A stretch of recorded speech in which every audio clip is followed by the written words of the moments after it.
Namaste. Welcome to episode 12. We were discussing about the inner sense, the sixth sense, and we are relating with the nervous system.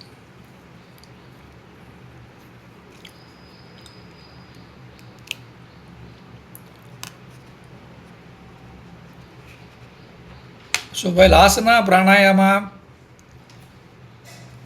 creates a plasticity and limbidity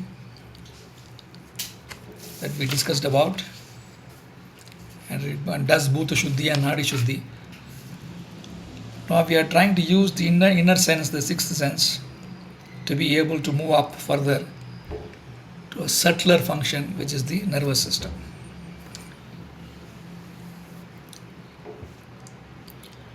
One of that primarily we said is balance, sense of balance. We know that in the nervous system it's a closed loop two-way process. Right? If I pick up this pen, there's a signal going from this to here. So this act is sending a signal for this to recognize that I'm picking up this pen. Alternatively, if I want to pick up the pen, this thought of wanting to pick up the pen is sending a signal to my hand to go and pick up this pen. So it's a two-way process. And then once it is picked up, there is a closed loop saying, yes, I have picked up the pen. So it's a closed loop stuff. This is what we have to understand basically about the nervous system. So you can do something and send a signal to the brain, or the brain thought process can send a signal to the motor actions.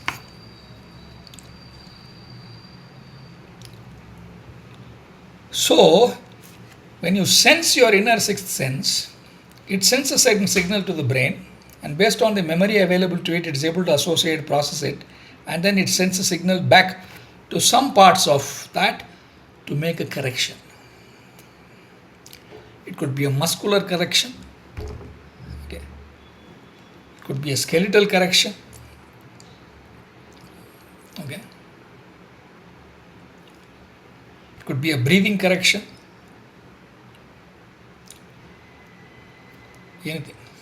So you get to know about your body much more in great detail, which was otherwise only told to you through your X-ray or a clinician, MRI or whatever. And more importantly, depending on your knowledge that you have and the intelligence that you have, or born with, or endowed because of your the thinning, the quality of the mixture of the Panchabhuta that you have, okay, you are able to correct yourself. So the asana and pranayama, which was only a kind of blind stuff that you started with, now becomes a very intelligent stuff. You only do certain asanas and quickly correct yourself. Some people will say, I'll just do a Kapalabhati and I'll make my backbone erect. And I'll just start sitting in a proper asana so that the skeleton,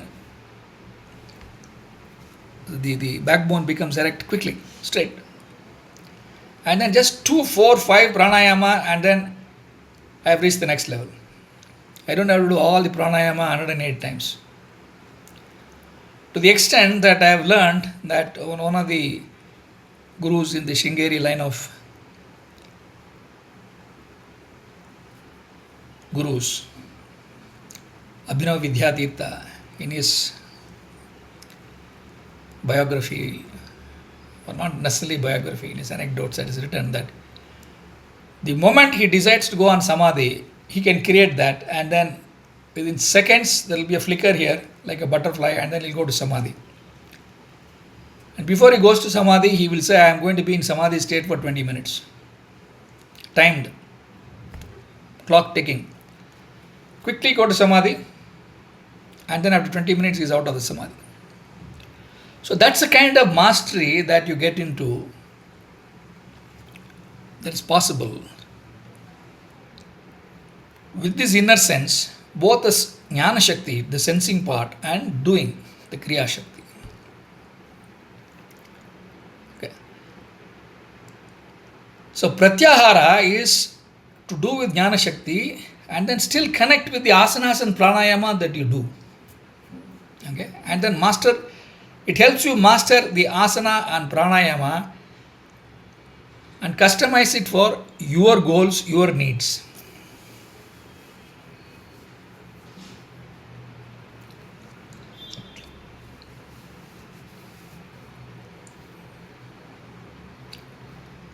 So that sort of quantum leaps the benefits of asana, pranayama, niyama, asana, pranayama. As we said, if you suddenly feel the heat is high and you are not able to adjust, you may just want to go and have a bath and come out. How did you get that learning? Sensing acting. So sensing acting is not very great. Only thing is the sensing acting was used for doing with external acting and external sensing. Now we are saying we will do it with the internal sensing and internal acting. Okay. So that's the significance of pratyahara, where you master internal sensing and internal acting. That's what I say, going inside, inner work. Okay. Essentially you start with your body, all parts of your body, stage by stage, and use it to perfect your body mind. Pratyahara.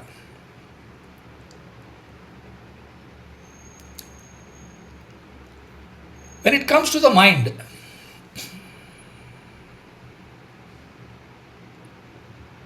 before you go to the mind, people who have mastered asana and pranayama along with pratyahara can make instant corrections to their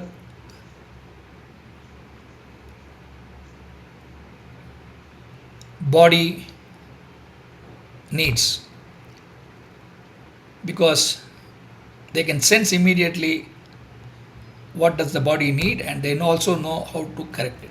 They may do it with the twitch of a hand, okay, or asana, or changing a neck, or pranayama, or a kapalabhati, or a bastarika, and so on and so forth.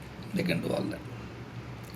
And then within seconds they are back in their action. Yeah, I'm okay, I'm refreshed, rejuvenated. I've set right whatever is the deviation that has happened into my body. That's the kind of benefit that you can get even without going into spirituality. Okay. Simple stuff. When it comes to mind, Patanjali says he includes the next step, which is called dharana and dhyana. Dharana has got two sets of interpretations. One is physical, the flows. Dharana means dhara, dhara means flow. You say in a Shivalinga there is a dhara of water coming from there, or if you go to Ayurveda they have a dhara of oil hitting there. Dhara means a steady flow. That has to do with pranayama, steady flow, dharana. Okay. And dhyana means attention. Attention to the extent of concentrated attention. In fact, Patanjali uses it only to deal with the mind. He only uses pranayama, yama, niyama, asana, pranayama and pratyahara and even dharana as building blocks to deal with the distracted mind. The five ways the mind works. So dhyana there is only for the mind. Ekagrita is what it is called. Ekagrita means it has become one. Several ways it's working has become one, and loosely translated as a concentrated mind. It's not a concentrated mind in that sense, true sense, but it's okay. If it gives a sense of what it means to you, it's fine. The mind works in 5 different ways: distracted, etc., etc., vikshipta, and all that. You can read the text, and you have to bring it to one. If you have to one, the mind has to single point focused, not even single point focused, the flow has to be single. So that is linked to basically pranayama. You are able to sense that the mind is not focused, it's distracted, divergent, it's not convergent, etc., and I want to bring it back to a ekagrita state. If I am able to sense the the way the mind works, and if I'm able to, the Jnana Shakti I create, I sense it, and with Kriya Shakti I'm able to bring it together, okay, then I've got a mastery on my mind. How it works, mastery on my thought. That is again not silence, that's again not meditation. That is just getting the power of able to master your mind, the flow of the mind, which is essentially in this build-up that we talk about in Patanjali Yoga, starts from Anna Shuddhi, Annamaya Kosha, Pranamaya Kosha, and Manonmaya Kosha. We are into Manonmaya Kosha now. Okay.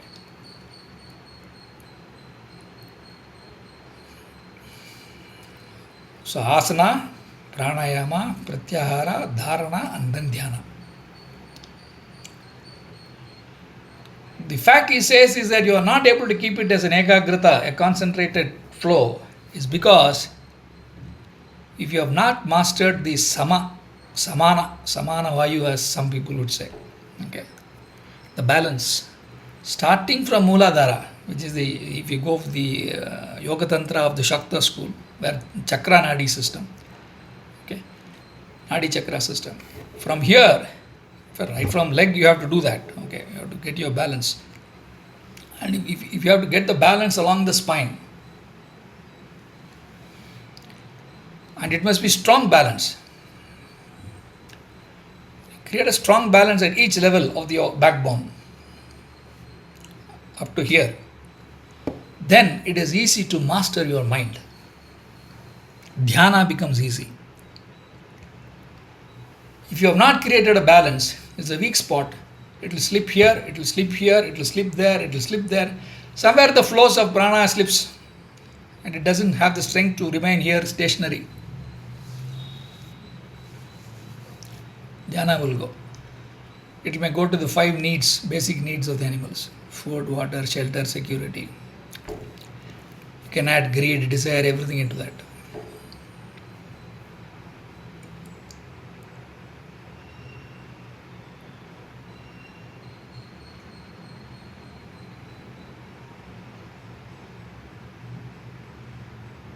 So you start with Pratyahara and then you master this balance. Okay. When I say start with Pratyahara, I am talking about the spiritual part. You actually has to start with Annamaya Kosha, food. Annamaya, Pranamaya, Manonmaya. We are coming to Manonmaya. And which means that in the first place, you should be able to sit in an asana, Padmasana, or a Siddhasana, or a Sukhasana, with the erect backbone, straight spine, for at least hours. The moment you change the position, the flow goes down, it flips down. If you remain unchanged, if you are able to sit unchanged for about 30, 40, 50 minutes, or even 2 hours, 3 hours, that means the flow doesn't go out. The flow, natural flow of prana is to go up. Please understand. Only when there is a need, it goes down. Otherwise, it doesn't go down. It only moves up. So you have to piggyback on the natural propensity of the prana to go up.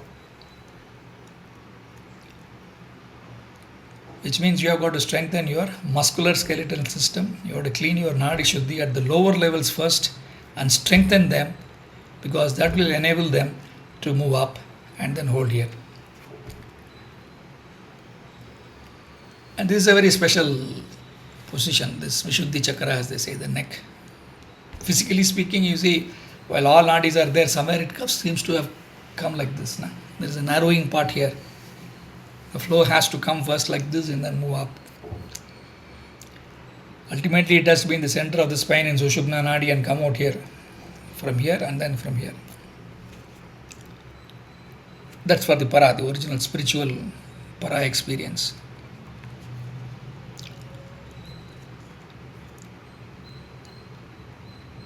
So, the sense has to be used, and then your earlier experiences of your asana and pranayama have to be used to create and perfect samana, balance. Most of the asanas will also talk the Ekapada Vrikshasana or some other asanas will also test your balance, whether you are able to balance anywhere, what correct it or not. Okay. There you are using the same sense, but here having got your asanas correct and your pranayama into some shape, using them to create a balance and a straight upward flow. Dharana, dhara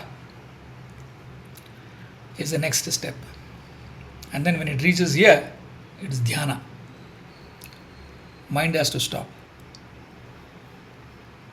So this portion up to that is not very difficult, okay? Where the Pancha Prana works well, the basic biology works well, okay?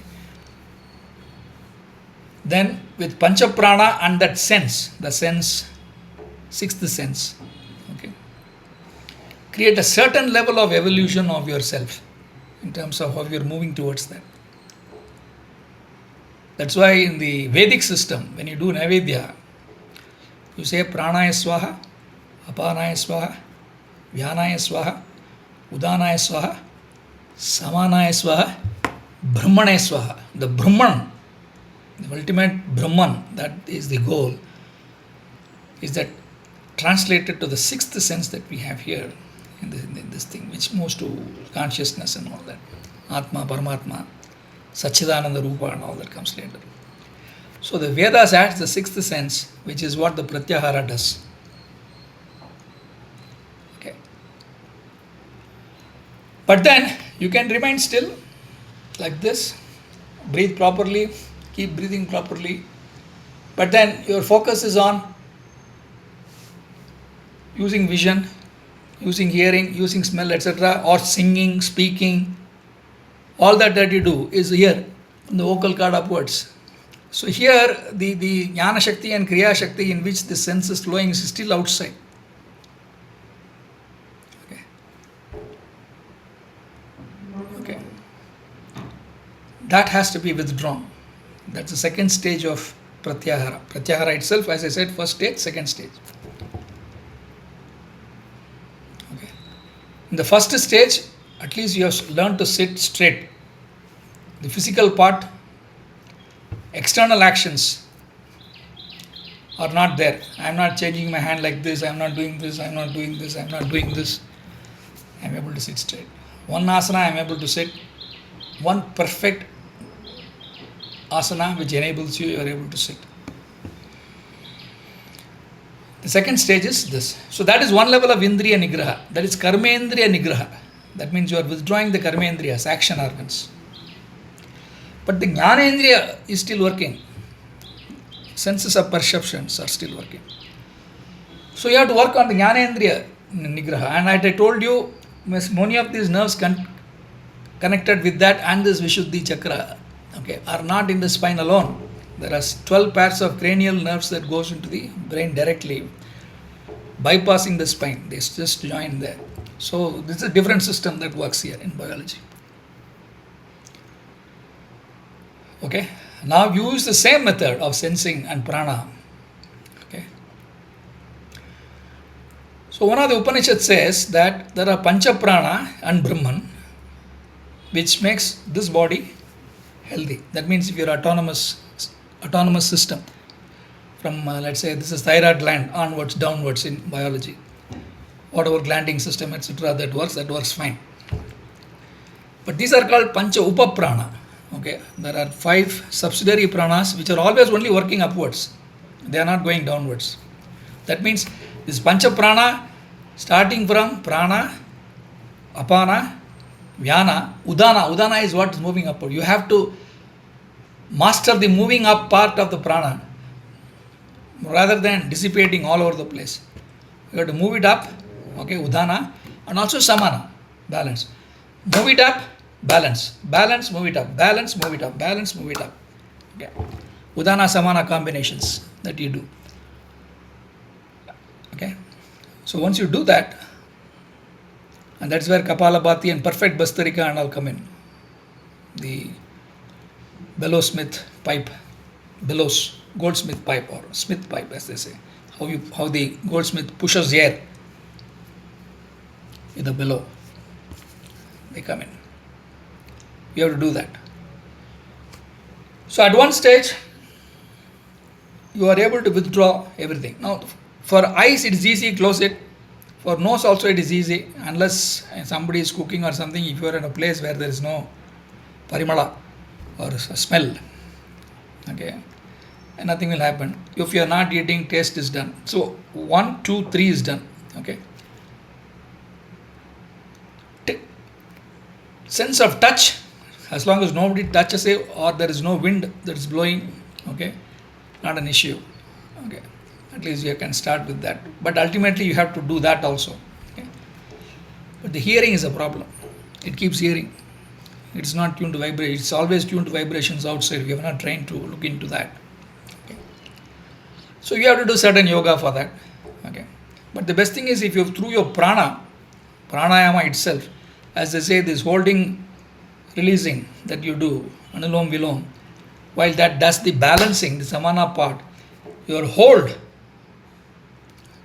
How long can you hold without the need or the drive for inhalation or exhalation taking over? Okay, it's an indication of how well your prana is there to take care of this. Okay, so that is where the Laya Yoga using prana comes in, not Laya Yoga as using swaras. Swaras is for strengthening the positions of prana. Laya Yoga has two versions. One is using prana, one is using sound, swara. Okay. So when you do that, someday you will suddenly find that as you master your ability to hold, all these sense perceptions, okay, are controlled, not flowing outside but flowing inside. So the sensing part and the Jnana Shakti and Kriya Shakti of the sixth sense is mastered to be able to hold these senses internally. That is Indriya Nigraha of Jnanendriyas. So we start with Indriya Nigraha of Karmendriyas, we start with Indriya Nigraha of Karmendriyas. Okay. Now that's a big tipping point as far as your experience or spiritual progress is concerned, because there lies the potential to lose your individual consciousness and move on to dealing with cosmic consciousness. Okay.